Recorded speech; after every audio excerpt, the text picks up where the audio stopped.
네, 정의기억연대 회계부정 의혹과 관련해 더불어민주당 윤미향 의원이 지난주에 해명 기자회견을 열고 관련 의혹을 조목조목 반박했는데요.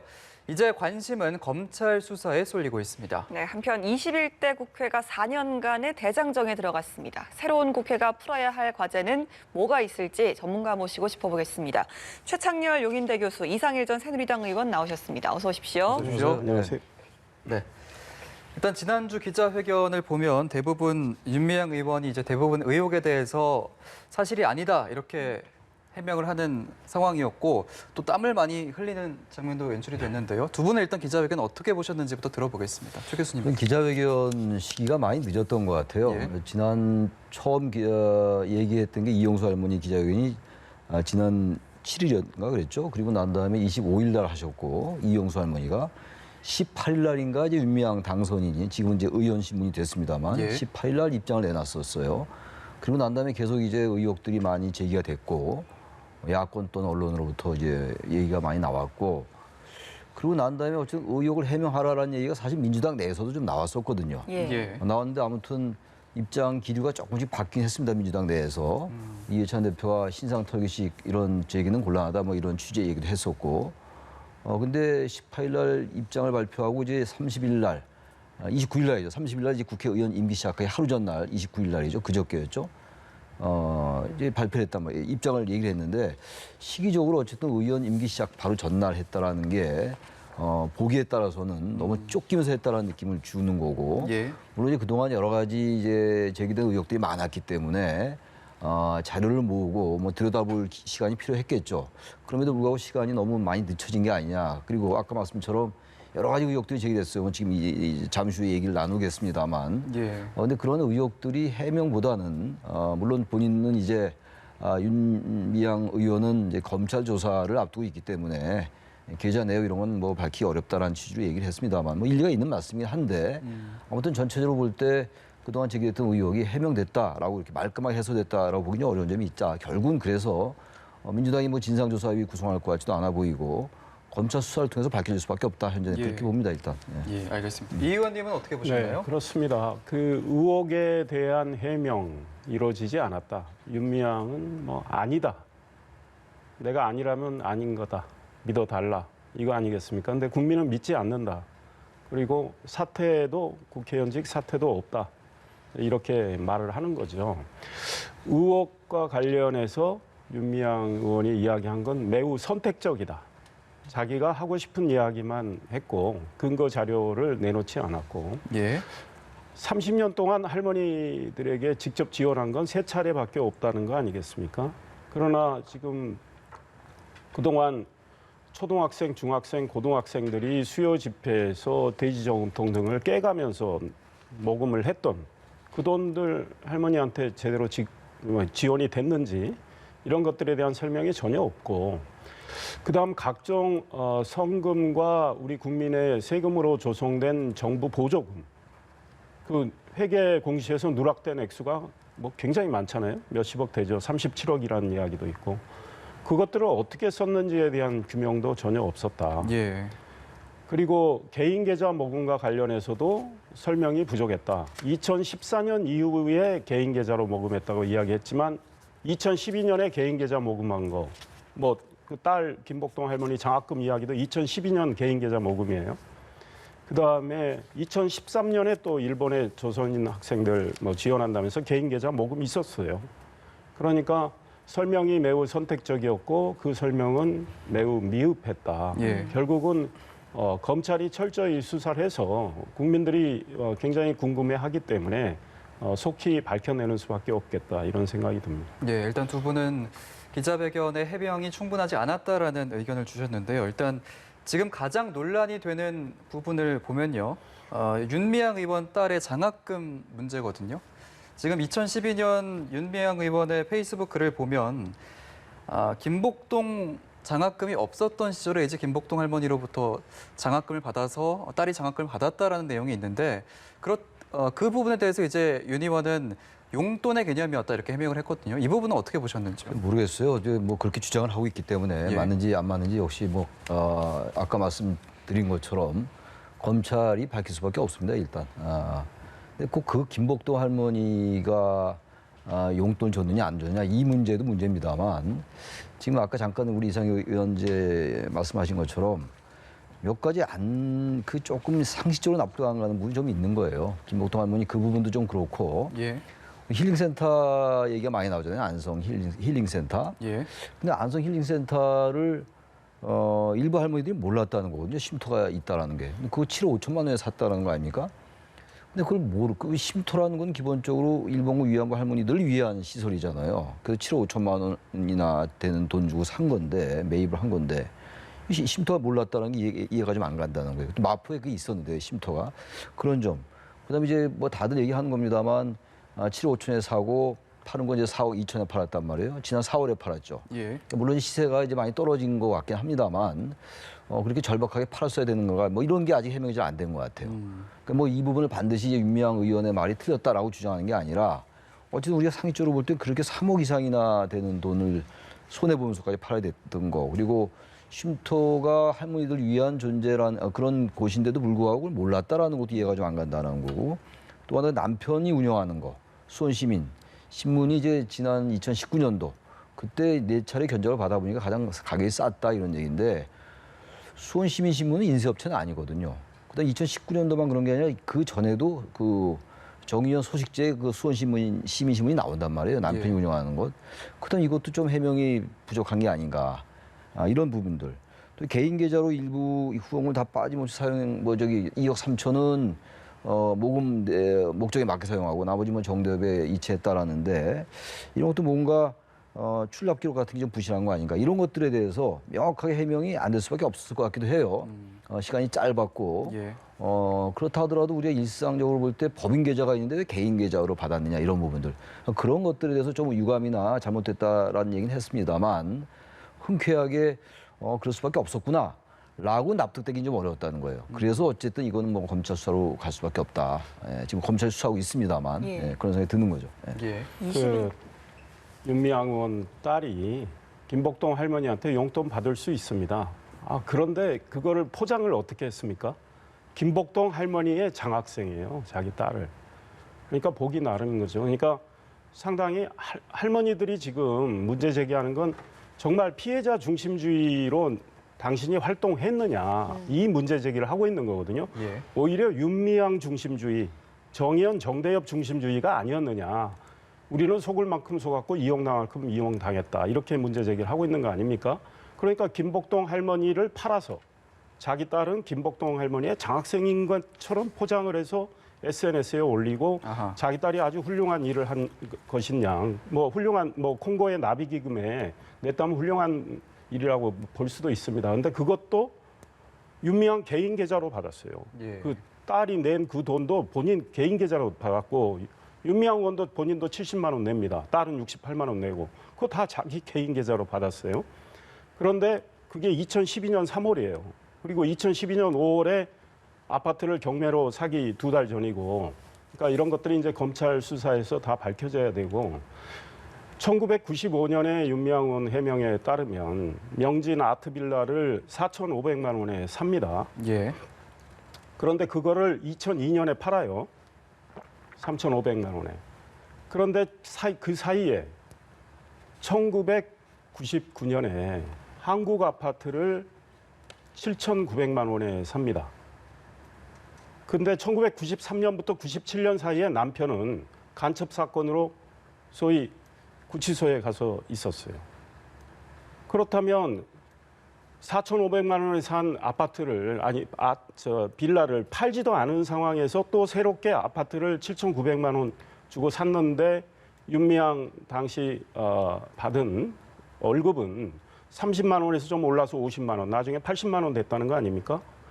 80만 원을 5년 모아도 4,800만 원밖에 안 돼요. 남편은 예. 구치소에 가 있었고. 그러니까 이런 것들이 설명이 안 됩니다. 그다음에 한간에 우리 국민들께서 이런 문제 제기해요. 아무리 봐도 소득세 낸 거 보면 부부가 연소득이 합쳐서 5천만 원쯤밖에 안 될 것 같은데 어떻게 이번에 재산 신고할 때 3억 2,100만 원의 현금 예금 자산이 있느냐. 그 사이에 집을 안 사고 다 모았다면 또 모르는데 집은 계속 현금으로 또 샀고 그러니까 도대체 회계 처리가 불투명해서 이게 섞인 거 아니냐라는 물음표는 여전히 가시지 않고 있다. 이 역시 이제 검찰이 밝혀내야 할 일종의 과제죠. 그런데 예. 윤미향 의원의 해명이 그만큼 부실했다 이런 지적하고 싶습니다. 말씀하신 것처럼 이제 공이 검찰로 넘어갔음에도 불구하고 글쎄요, 21대 국회 초반 전국에서 이제 윤미향 이슈가 굉장히 좀 큰 논란이 되는 것 같습니다. 양당의 좀 이야기를 들어보면 민주당 같은 경우는 이제 더 이상 뭐 좀 지켜봐야 된다라는 입장이지만 통합당에서 굉장히 거센 목소리가 나옵니다. 국정조사에 뭐 퇴출운동 이야기까지 나오고 있는데요. 두 분께서는 좀 어떻게 보십니까? 이게 좀 실제로 좀 가능한 이야기인지. 국정조사는 뭐 여야가 합의를 해야 되는 사항이기 때문에 국정조사로 갈 것 같지는 않아요. 예. 그리고 지금 이게 검찰 수사가 진행되고 있기 때문에 국회에서 국정조사 통해서 밝힐 문제는 좀 아닌 것 같아요. 그래서 국정조사는 좀 아직은 예. 통합당에서는 그 얘기 끝낼 수 있죠. 끝낼 수 있습니다만 국정조사가 그렇게 뭐 전국에 이슈가 돼가지고 21대 국회 임기가 이제 시작했잖아요. 어제부터 시작됐는데 예. 21대 국회 임기 초반에 바로 이 문제 때문에 뭐 여야가 강하게 충돌하고 이럴 것 같지는 않아 보여요. 생각보다. 민주당도 조금 이제 뭐 감싸는 듯한 분위기는 있습니다만 당내에서도 이 부분을 좀 심각하게 보고 있는 시각들이 있는 거거든요. 예. 몇 명의 의원들이 지적을 했지 않습니까? 그런 부분이고 또 역시 기본적으로는 검찰 수사 지켜보자라는 게 민주당 입장이고 통합당도 이제 임기 초반에 통합 국정조사 얘기하고 있고 퇴출 얘기하고 있습니다만 어쨌든 뭐 결국은 이제는 진실의 문제예요. 이념과 무슨 이런 진영의 문제는 아니란 말이죠. 이게 진실과 사실의 문제이기 때문에 그 부분을 밝히는 거에 입각해서 문제를 풀어갈 수밖에 없어요. 정의기억연대가 했더니 이런 것들은 뭐 당연한 것이고 그리고 아주 보편적 인권의 문제를 승화시켰죠. 일본에게 사죄를 요구하고 배상을 요구하는 건 더욱더 이제 더 발전돼야 되는 것이고 그 부분과 이 윤미향 의원에게 제기된 의혹은 전혀 별개의 문제라 이런 얘기예요. 좀 그래서 결론적으로 말씀드릴 때 이 문제가 21대 국회 임기 초반에 엄청난 대립과 갈등의 어떤 도화선까지는 가지 않을 것 같다. 양당이 아마 그런 쪽을 의식을 하고 있을 거예요. 처음부터 이런 쪽으로 간다면은 지금 21대 국회가 뭔가 바뀌어야 된다는 이런 예. 당위가 있는 건데 예. 거기에 너무 어긋나기 때문에 그렇게 우려할 정도로 가지는 않을 것 같은데 어쨌든 간에 중요한 거는 검찰이 빨리 신속하게 이 수사를 해서 그리고 본인도 지금 부체포 특권의 방패에 숨지 않겠다라는 취지 얘기를 했잖아요. 검찰 조사에 응하겠다 이렇게 얘기를 했기 때문에 그걸 지켜보는 수밖에 없습니다. 지금은 이제. 그렇게 크게 번지진 않을 거라고 하셨는데 예. 글쎄요. 일단 미래통합당이 당장 국정조사를 이렇게 뭐 여당에 요구하고 압박하는 이런 차원이 아니고 검찰이 좀 더 신속히 철저히 수사해라 이제 이런 취지의 이야기를 하는 가운데 국정조사 이야기가 나온 것 같고 예. 다만 검찰 수사가 지향하는 지점과 국정조사가 목표로 하는 건 좀 다릅니다. 왜냐하면 검찰 수사는 특정 범죄 혐의에 대한 지금 이제 수사가 이루어지고 있는 거거든요. 그러니까 예. 뭐 횡령이다, 배임이다 이런 거에 대해서 초점을 맞추고 있는데 국정조사를 한다면 윤미향 씨의 그동안의 활동 중에 뭐 잘한 것도 있고 또 이제 지금 많은 뭐 잘못된 걸로 보이는 지적들이 나오고 있는 거 아닙니까? 의혹들이. 이거는 이거대로 소위 공과 가를 따져보는 문제. 그다음에 윤미향 씨가 속했던 정대협, 정의연이 과연 제가 이미 말씀드린 대로 할머니들을 정말 주체로 삼고 피해자 중심주의로 활동을 했느냐 아니면 할머니들을 일종의 객체화하고 그 단체와 윤미향 씨가 오히려 그 성역 안에서 나름의 상당한 권위와 권력을 누리지 않았느냐 이런 문제 제기가 있어요. 그러니까 문재인 대통령도 늘 강조했지만 이 위안부 문제와 관련해서 가장 중요한 건 피해자 중심주의 아니겠습니까? 그러니까 그 피해자 중심주의를 또 내걸었습니다. 근데 그 피해자 중심주의에 걸맞는 활동을 과연 해왔느냐. 예. 이거는 국정조사로서 밝힐 수 있는 영역이에요. 그래서 이번 국정조사를 한다면 그런 쪽에서 한번 들여다보고 잘못된 것들은 정말 이제 속아내면서 광정을 하고 잘된 이게 예컨대 이 국제사회에 문제 제기를 했던 이런 문제, 그러니까 이런 것들은 더 이어갈 건 이어가고 이런 면에서는 검찰 수사가 거기까지 못 간다. 그러니 네. 국정조사의 영역도 분명히 있어 보인다. 저는 이런 생각하고 있습니다. 알겠습니다. 지금 상황에서는 검찰 수사 결과를 기다려 봐야 할 텐데요. 검찰 측에서는 회계 분석 전문 수사관을 보강하기도 했고 또 윤 의원은 기자회견에서 국회의원의 어떤 특권 뒤에 숨어서 수사를 피하지 않겠다라고 밝히면서 수사에 적극 임할 것이다라는 입장을 표명을 했는데 그렇게 되면 소환 시기도 궁금해지거든요. 검찰이 언제쯤 소환할 것으로 예측을 하시는지 교수님은. 소환을 빨리 가능하면 빨리 해야 될 거예요. 검찰도 이제 그 많은 근거를 가지고 있을 테니까 예. 우선 계좌 내역이 가장 중요할 것 같아요. 계좌 내역에 대한 그 언급이 없었단 말이죠. 검찰 수사 조사에서 밝혀질 거다 이런 얘기를 했기 때문에 어쨌든 불체포 현재 국회의원 신분이 됐습니다. 그러니까 불체포 특권이 있는 거예요. 단지 불체포 특권이라는 거는 회기 중에 국회 동의 없이 체포하지 못한다는 거란 말이에요. 예. 아무 때나 그런 건 아니에요. 그래서 이게 뭐 불체포 특권의 방패에 함부로 숨을 수도 없어요. 또 그 현재 국민 여론도 대단히 안 좋아요. 지난주인가 나오는 여론조사 보면 70% 이상이 사퇴해야 된다 이렇게 나오고 있는 거란 말이죠. 국회의원직을 일단 달고 나면 사퇴하기가 어려워요, 사실은. 그 공직선거법상에 여러 가지 있잖아요. 형법상 뭐 금고 이상, 공직선거법상 100만 원 이상의 벌금. 근데 그런 시간이 꽤 걸리고 또 국회에서 국회의원직을 제명하려면 국회 재적의 3분의 2가 필요해요. 거의 불가능에 가까운 얘기거든요. 예. 지난번 양정수 당선인 같은 경우는 이제 민주당이 제명을 했어요. 지금 아직 제명하고 있지 않단 말이죠. 사실 어떤 면에서 제명을 하면은 검찰이 수사하기에 조금 부담을 덜 수 있어요. 근데 아무튼 국회의원이 됐건 누가 됐건 국민들은 법 앞에 평등한 것이기 때문에 수사에서도 뭐 성역이 있을 수가 없죠. 워낙 많은 국민적 의혹이 제기되고 있는 상황이라서 검찰의 소환 시기도 빠를수록 좋다. 빨리 이 사실을 해명하고 털 건 털어야죠. 이걸 계속 가서 정의기억연대 활동이 자꾸 훼손되거나 지금 현재 보면 친일 세력들 일부 극우 세력들이 또 지금 일본 위안부의 존재 자체를 부인하는 도저히 받아들일 수 없는 이런 행태가 벌어지고 있단 말이죠. 이건 전혀 별개의 문제인데 이러한 정말 극우적인 행태에 빌미를 주면 안 된다라는 거예요. 그래서 검찰은 물론 이제 뭐 업무상 배임 혐의도 제기된 거고 지금 고발돼 있는 거고 개인적으로 유용했느냐의 문제도 있고 그러니까 이런 부분들 하되 그런 다음에 아까 지금 말씀처럼 그게 국정조사가 됐건 무엇이 됐건 국정조사에서 그런 걸 얘기하면 좀 성격은 다른 것 같긴 한데 일단 정의기억연대의 방향의 재정립이라든지 그야말로 계속 피해자 중심주의를 얘기하고 있는 거 아니겠어요? 2015년도에 한일 위안부 합의가 잘못됐다는 것도 피해자 중심주의에서 어긋났기 때문에 잘못됐다고 얘기하고 거부했던 거 아닙니까? 나중에 피해자 할머니들께서.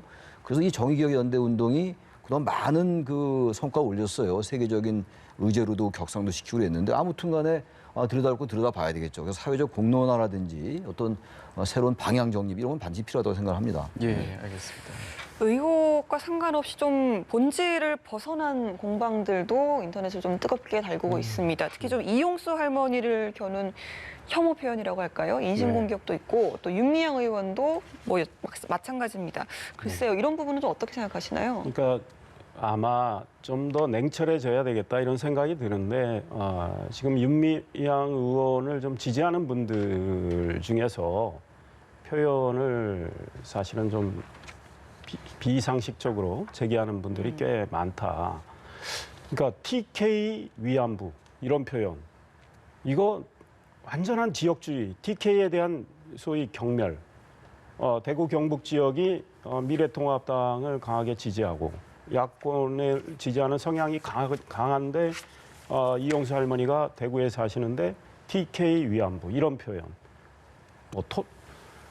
심지어는 이용수 할머니한테 뭐 토착 왜구. 이용수 할머니가 왜구라는 말입니까? 지금 말이 안 되죠. 예. 처음에 그 친일 프레임을 씌웠죠. 이용수 할머니가 문제 제기할 때 친일 프레임 씌우다가 그게 먹히질 않았어요. 어떻게 이용수 할머니가 친일 분자냐 이런 문제 제기하니까 먹히지 않으니까 뭐 이용수 할머니가 목돈이 필요해서 그런 거다. 또 뭐 국회의원직을 뭐 윤미향이 가는 게 좀 배가 아파서 그런 거다. 이런 식으로 말을 하는 건 윤미향 할머니가 지금 제기하는 문제의 본질을 전혀 망각하고 초점을 흐리려는 일종의 의도된 그런 소위 저열한 그런 표현이다. 그리고 여권을 지지하는 유명 방송인이 윤미향 할머니의 2차 기자회견과 관련해서 뭐 배우 조종설이다, 음모설 이야기했는데 통하지 않지 않았습니까? 그렇게 하면 할수록 결국은 윤미향 의원한테 누가 된다. 그리고 민주당한테 또 마이너스가 된다. 이런 생각을 하시는 게 좋겠다. 그리고 이 사안을 정말 아주 상식과 합리의 눈으로 냉철하게 좀 지켜보고 판단하는 거. 의혹 제기도 좀 철저히 사실에 입각해서 하는 게 좋고요. 그다음에 그런 의혹 제기가 나왔으면 윤미향 씨가 본인이 성실하게 성명을 해야 되고 민주당은 뭐 신상털기식 뭐 의혹 제기에 굴복해서는 안 된다. 이해찬 대표가 이렇게 말하는데 이거 진영 대결로 몰고 가는 거란 말이죠. 그런 차원에서 보면 안 된다는 거죠. 예. 이거는 진영 대결할 지점들도 아니에요. 정말 피해자 중심주의가 제대로 관철되고 있었느냐. 국민이 낸 성금과 국민의 세금이 제대로 쓰이고 있느냐. 여기서 철저히 냉철하게 따져야 된다 이런 생각입니다. 예, 알겠습니다. 본질을 벗어난 비방이나 정쟁은 없어야겠습니다. 일단 이 부분은 저희가 검찰 수사 결과를 기다려보기로 하고요. 21대 국회 얘기로 넘어가 보겠습니다. 이제 원구성 해야 될 텐데 민주당은 상임위 싹쓸이 얘기도 하고 있고요. 원구성 좀 어떻게 예측을 하고 계신지요? 지금 가장 큰 쟁점이 상임위원장을 전부 독식할 거냐의 문제잖아요. 예. 근데 이제 2013대 국회 때부터 이제 여야 배분으로 바뀌었어요. 예. 그 13대 국회가 민주화 이후 최초의 국회가 13대 국회예요. 그 전에 12대 국회까지 민주화 이전이죠, 사실은. 1987년도에 13대 대선이 있었고 13대 국회의원 선거가 1988년도였단 말이죠. 예. 그 이후에 계속 이제 여야가 이제 배분해 왔고, 근데 이 배분 문제가 특히 이제 원구성과 관련해 가지고 항상 이 원구성이 늦어졌던 하나의 원인이었던 건 맞아요. 지금 대체로 원구성하는데 거의 40일 이상 소요됐던 거로 나와 있어요. 평균 시간이. 근데 법적으로는 6월 8일 날 개원을 해야 되는 겁니다. 6월 8일이야 일주일밖에 안 남았어요, 지금. 이대로 가다가는 또다시 개원 날짜가 또 늦춰질 것 같단 말이죠. 근데 아무튼 상임위원장은 국회 본회의가 선출하는 거니까 예. 의석이 지금 117석이잖아요. 지금 민주당이. 당연히 이른바 삭스할 수 있어요. 승자 독식이라고 우리가 흔히 얘기할 수 있는 건데, 승자 독식이라는 게 미국의 대통령제에서 있는 건데, 미국의 대통령제는 연방의 이제 대법원이 대단히 강하고 사법부가 상원과 하원으로 나눠져 있는데 상원과 하원이 좀 견제 관계예요. 그리고 연방주의고, 그래서 미국의 대통령제에서 갖고 있는 승자 독식하고 우리하고 좀 다른 것 같아요. 우리나라는 좀 혼합식 대통령제고. 그래서 물론 이제 민주당이 얘기하는 것도 일리는 있어요. 다수결에 의해서 아무런 하자 없죠. 본회의에서 선출하면 되는 거니까. 예. 근데 우리가 지향하는 바는 어쨌든 다수결 민주주의에서 합의제 민주주의로 가자는 거거든요. 계속 얘기하는 게 협치 문제고. 엊그제도 며칠 전에 문재인 대통령과 여야 원내대표가 만났지 않습니까? 근데 초반부터 이제 상임위원장을 다 가지고 가겠다 하면 통합당이 이걸 받아들일 리가 없어요. 그리고 민주당도 통합당에서 이 부분에 대해서 흔쾌히 받아들일 일이 없다는 걸 알고 있을 겁니다, 아마. 아마 이제 법사위원장, 예결위원장을 이제 여당이 가지고 가려는 하나의 협상 카드 아니냐 이런 분석들이 많이 있거든요. 좀 그래서 상임위원장 독식 문제는 결국은 여야가 배분으로 갈 수밖에 없을 것 같고요. 역시 이제 법사위원장을 누가 갖고 갈 것인가 이게 굉장히 쟁점이 될 것 같은데 이분은 뭐 이따 또 얘기를 나눠보죠. 예. 지금 뭐 말씀하신 것처럼 상임위원장 뭐 누가 가져갈 것인가 이게 좀 핵심적인 문제 중에 하나고 그게 이제 체계 자구심사 기능을 어떻게 가져갈 것인가 이게 좀 맞물려 있지 않습니까? 민주당이 이제 일하는 국회로 만들기 위해서 체계 자구심사권 폐지를 요구를 하고 있고 통합당은 뭐 소위 거대 여당 독주를 막기 위한 견제 수단인데 안 된다 이렇게 맞서고 있습니다. 이게 좀 평행선을 달리다 보면 계속 좀 시간이 더 늘어질 것 같기도 한데 어떻게 보십니까? 그렇습니다. 일하는 국회를 민주당이 정말 원한다면 민주당이 이미 우리 최 교수님 말씀하신 대로 과거의 평화민주당 시절 1988년 13대 국회 이후에 그때 민주당이 지금 전신인 평화민주당이 요구해서 소위 말해서 상임위원장을 좀 균형 있게 배분하는 이 관리를 지켜야 국회가 정상 가동되고 일하는 국회가 됩니다. 그런데 민주당이 이번 선거 직후에 어떤 태도였냐면 처음에는 아주 겸손 모드, 절제 모드 이렇게 가자. 당대표부터 그랬어요. 그게 근데 하루 이틀밖에 안 간 것 같아요. 작심삼일이 안 된 것 같아요. 그 이후에 이제 나오는 이야기들이 뭐 칼기 폭파 사건 재조사, 한명숙 전 총리 재조사, 백선엽 장군 뭐 현충원에 보내면 안 된다는 주장, 친일파를 파묘하자. 전부 과거에 가서 과거를 파헤치겠다는 이야기 아닙니까? 예. 그러면서 일하는 국회 하자는데 일을 하려면 미래로 가자는 거 아니겠습니까? 지금 민주당은 말과 태도가 너무 달라요. 그리고 이제 힘이 생기니까 그 힘을 쓰고 싶어서 어쩔 줄 몰라 하는 것 같아요. 그러면 국민이 이걸 보고 있다라는 생각을 하지 못하는 것 같아요. 국민이 정말 이렇게 하는 걸 원할까요? 그래서 민주당이 문재인 대통령도 여야 원내대표 청와대로 불러서 오찬하면서 협치 강조했다면 협치 정신을 발휘를 해야 된다. 법사위에서 이 다른 상임위에서 올라온 여러 가지 법안들을 사실 좀 발목 잡는 측면이 있습니다. 그건 이제 법사위 스스로 좀 개선을 해야 되고 여야가 머리를 맞댄다면 저는 충분히 개선할 수 있다. 다만 법사위의 체계 자구 심사권을 없애면 나중에 많은 문제가 생길 가능성이 커요. 위헌 법률이 나올 수도 있고 그렇기 때문에 만약 그런 것들이 나왔을 땐 또 국회 전체가 책임을 져야 돼요. 예. 그러니까 법사위 운영을 좀 원만하게 하는 뭐 어떤 장치를 마련하든지 이렇게 하고 지금 국회에서 제1당이 국회의장을 가져가는 거 아닙니까? 그다음에 예결위원장하고 법사위원장은 제1야당에게 줬어요. 제2당에게 줬어요. 그게 17대 국회부터 그래 왔던 거예요. 그렇다면 지금 여당이 굉장히 많은 의석을 갖게 됐는데 그 의석을 가지고 할 수 있는 일 많아요. 법사위원장, 예결위원장 야당에게 양보했다고 해서 일을 못합니까? 아니잖아요. 지난 20대 국회 때도 법사위원장, 예결위원장 다 야당에 있었습니다. 그런데 패스트 트랙에 법안 태울 거 다 태웠고 2박 3일 뭐 쪼개기 국회라는 새로운 국회 컨셉을 만들어 가지고 할 일 다 했습니다. 힘으로 수로 다 밀어붙였어요. 국민들이 이거 다 기억하고 있습니다. 그런데 이제 그런 그 꼴불견 보이지 말고 예. 좀 여당이 통 크게 국회를 운영했으면 좋겠다 이런 말씀 드리고 싶습니다. 예, 알겠습니다. 저희가 하나 더 짚어봐야 될 이슈가 있는데요. 최근 노태우 전 대통령이 지난해에 이어서 광주 5.18 민주영령을 추모하는 행보를 보였는데요. 전두환 전 대통령이랑은 굉장히 다른 정반대 행보를 걷고 있는데 어떤 배경이 있다고 보십니까? 전두환 씨와 비교하지 말아야 될 것 같아요. 전두환 씨라고 그러니까 저도 그렇게 부르겠습니다. 전두환 씨의 지금 행태는 기본적으로 광주 민주화운동 때 학살, 책임 이런 것들 결국은 전두환 씨가 뭔가 밝혀야 돼요. 예. 전혀 거기에 대한 언급이 없단 말이죠. 누군가 발포 명령이 있었으니까 발포를 했을 것이고 헬기 사격도 부인하고 있고 그런 상황이란 말이죠. 전두환 씨는 지금. 예. 재판에 임하는 태도도 그렇고 거기에 비해서 노태우 전 대통령 측은 사뭇 달라요. 그러면서 평가할 필요가 있다고 보는 겁니다. 어쨌든 전두환, 노태우 두 사람 다 79년도 12.12 쿠데타의 주역들이었죠. 그 두 사람 다 이제 대통령을 했어요. 단 이제 노태우 전 대통령 같은 경우는 민주화 이후에 직선제에 의해서 대통령이 된 것이고 전혀 다르죠. 예. 전두환과 노태우가 대통령이 된 경로 자체가 다르다 이런 얘기인데 아무튼 노태우 전 대통령의 아들이 이제 지난번에 2번인가 참배했었는데 그런 태도는 좀 평가할 수 있다, 평가해야 된다고 생각합니다 기본적으로. 예, 이런 행보에 대해서 사실 좀 뭐 여러 가지 해석이 나오지만 그 중에서도 이제 민주당이 지금 국립묘지 안장 제한법을 추진 중인데 이 병세가 좀 악화되다 보니까 노 전 대통령이 향후 좀 국립묘지 안장에 대한 우호 여론을 조성하기 위한 해석일 것이다 이런 이야기 나옵니다. 어떻게 생각하시나요? 지난 20대 국회 때도 비슷한 법안이 제출이 됐습니다. 그런데 예. 그 노태우 전 대통령 아들의 저런 행보를 굳이 아버지를 그렇게 의식한 행보로 그렇게 되면 이제 진정성이 많이 떨어지는 건데 네.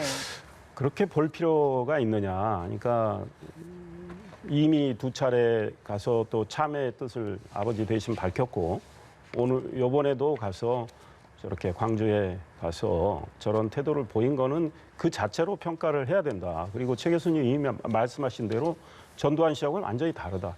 그러니까 노태우 전 대통령의 경우는 추징금도 다 낸 거로 알고 있습니다. 그래서 좀 전두환 씨가 저런 걸 보고 전두환 씨 아들도 좀 보고 배웠으면 좋겠다 이런 생각이고 미래통합당이 그동안의 호남에 다가가고 이런 건 매우 부족했습니다. 이 예. 광주에 대해서 김영삼 전 대통령이 특별법 만들고 뭐 했음에도 불구하고 많은 부족한 점이 많았고 또 자체 문제 제기가 좀 있었는데 주호영 원내대표가 5.18 때 가서 참배도 하고 달라지는 모습을 보이고 있는데 계속 그런 진정성 있는 행보를 계속해야 되겠다 이런 생각이 듭니다. 예, 알겠습니다. 오늘 두 분 말씀은 여기까지 듣도록 하겠습니다. 최창렬 용인대 교수, 이상일 전 새누리당 의원과 함께했습니다. 오늘 고맙습니다. 고맙습니다.